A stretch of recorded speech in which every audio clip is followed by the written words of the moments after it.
Namaste and welcome to Forest Yogin Talks. Today we're going to talk a little bit about union karma.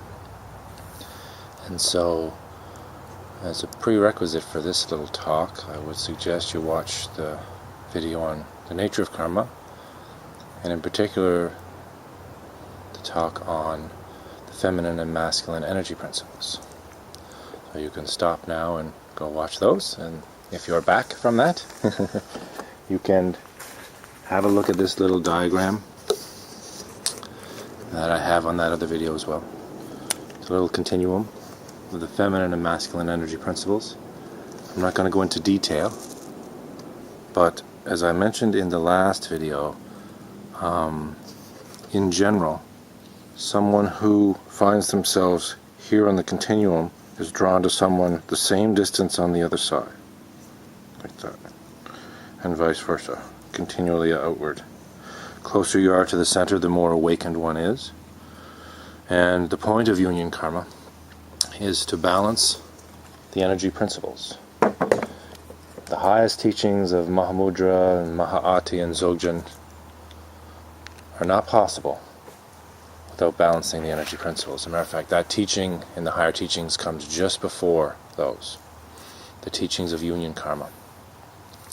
It has a lot of different names in India and Tibet, but essentially we're talking about uniting bliss and wisdom. So it happens on different levels. It happens on the physical level. It can happen without the physical level. But we talk in the West about union a lot. As a matter of fact, you can pretty much consider that any Western guiding of Tantra and union has been made less pure from worldly desires. So you can pretty much disregard that. You find someone eventually who has realized these natures. And again, it doesn't have to have included the physical union.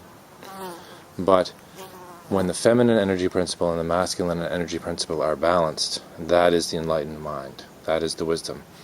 So it has awakened, and then from then the highest teachings, which are natural. They're actually natural at that point. They're not even a teaching. They're just, that's ordinary. So we move through life and we struggle, and in the West here, there's a lot of attachment to having to be in a relationship. So until that attachment is cut, until you find balance in yourself, only then can you start to recognize union karma. And sometimes you recognize rebirth of a consciousness that you've experienced union karma in previous lifetimes, but it's not really, there are too many obstacles in this lifetime for that to happen. It's still very joyous, very joyful to recognize this in the world as we move through the world. But union karma is as rare as the stars in the day. I think the Dalai Lama said once, talking about consort practice and union karma, he said he can only think of two couples maybe, that this is possible, that he knew at that time. That was 10 years ago. So the highest aspect of it is the uniting bliss and wisdom. When you realize the feminine energy principle, the mind's natural state, the infinite cognizant space, then you have to bring that in. You come back to bring it back to the world requires the masculine energy principle. Otherwise, you're lost in space. And so, just to realize the primary nature is not really enough. We have to come back and help others.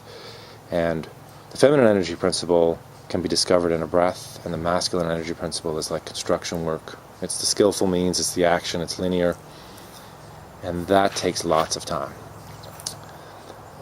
But in the union aspect, that's its function. Its function is that.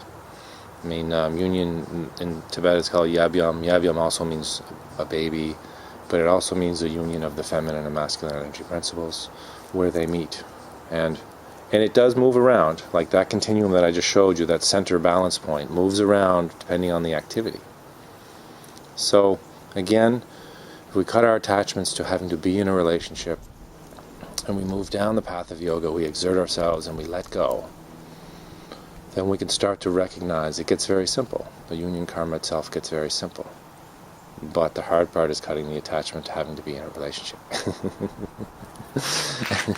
So you really need a guru for that. You really need someone who's realized this and is ahead of you on the path and has gained a command of this to see it in yourself, because you can't really recognize it in ourselves because of the hidden obstacle. There's 3 types of obstacles, and the one that's called hidden obstacle,